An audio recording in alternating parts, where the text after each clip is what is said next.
Growing up in a really Filipino family, food is everything. Food, our kitchen at home, like everybody's around there. It's a social area. Everything is around food. If you haven't eaten, why aren't you eating? Can you eat more? Why didn't you eat? When did you last eat? So it's always about food. So I think the lasting impression is desserts. So I like to make a nice lasting impression. So something that people will remember, especially that's what we do as Filipinos. We eat, we're happy, we talk, we laugh, and we eat some more. So dessert being part of that makes it a full, round, complete experience.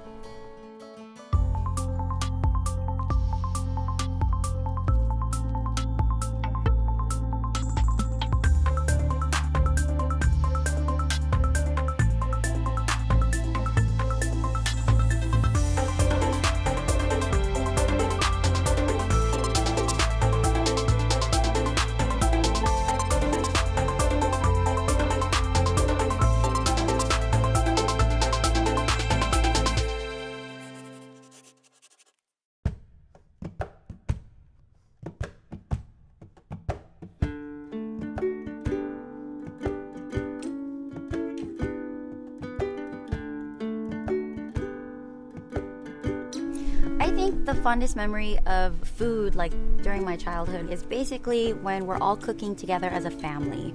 And we do that a lot. And cooking with my parents and my sister, I actually really treasure those, like looking back now, and I hope to have that with my family. My Lola, my mom's mom, was very well known for her dishes in her town. So everyone knew that my Lola cooks really well. So then my mom learned it from her, and then I learned it from my mom. So by the time I was 6, I was like helping like scoop cookies, and we made chocolate chip cookies. That's pretty much the first thing I made. And then I started going into cakes. So I started to bake on my own at about like 8 years old. I essentially knew that I enjoyed cooking, and I didn't think that there was anything else that I would want to do for a career. So I wanted to make sure it was something that I wake up every morning, that I can go to work and be happy, and literally be able to be happy enough that like you're not making a lot of money, So it's like, what are you going to be happy doing every day of your life, even if you weren't making money? My favorite part of being a pastry chef is pretty much being able to make really pretty desserts and really flavorful desserts at the same time. Because you'd find a lot of desserts that look great but don't taste great. I definitely make something that tastes great first, and then I make it look great. I love ube. I pretty much love almost everything ube. I've done donuts with it, which are great. I love using it for donuts. And then also cakes, making regular just cakes. I think I've pretty much ubed out on like a lot of stuff. Another one is, and it's very typical for us as Filipinos, to put cheddar cheese in dessert or corn in dessert. So I do that, and I do that often actually. People are surprised. They're like, cheese in ice cream? I'm like, yeah, duh, totally makes sense. Some of the challenges that I've faced in my career are being young, actually. I came into the industry when I was like 18. I started at the Four Seasons when I was 20, and I really excelled fast.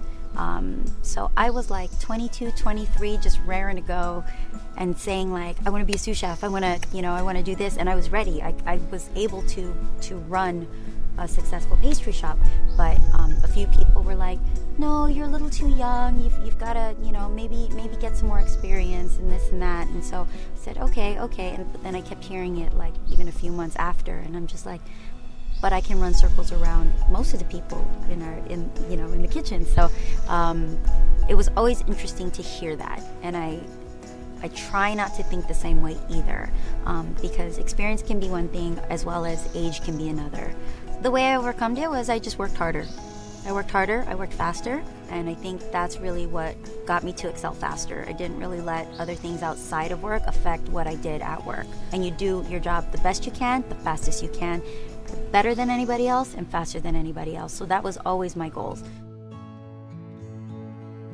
My main mentor, his name is Donald Russell, and I worked with him at the Four Seasons in Los Angeles at Beverly Hills.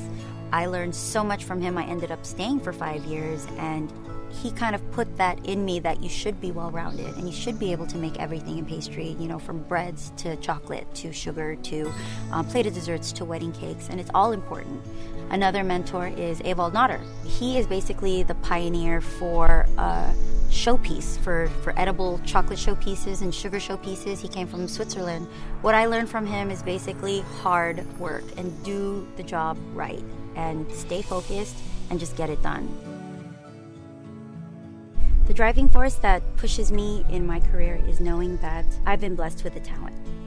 And there's a lot of other pastry chefs out there who have probably even more talent than me, but I've just been blessed to have the opportunity to have it shown and, you know, do these competitions or have been exposed in a different light or in a different way or more than others.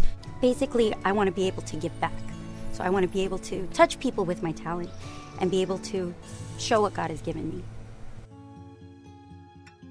I definitely enjoy eating the desserts I create as much as I enjoy making them. When I make something, it's definitely, it makes it near and dear to your heart. So it's like, you know, you feel like it's like your baby. So you want to be able to enjoy it and express delight in it just like your customers would or just like your friends and family would. So I definitely enjoy it. And I want to taste it first. Oh, I absolutely feel it's a lifelong career. I think I love cooking. I love teaching people to cook. And I think that it's definitely something that I will, you know, pass down. And even, you know, in my old age, hopefully that, you know, I'm selling cookies at a farmer's market or something like that. Or, you know, baking cakes for whoever, you know, neighbors or something. But I always have to cook. And it's not only just cooking, I have to feed people. I think that's the Filipino in me. Like, I want to feed people. I actually want to see that reaction. I want to see people enjoying it and having a good time and it being memorable. So I think that I definitely will be doing this for my lifetime. I'm Sally Camacho, and you're watching Spice to Life.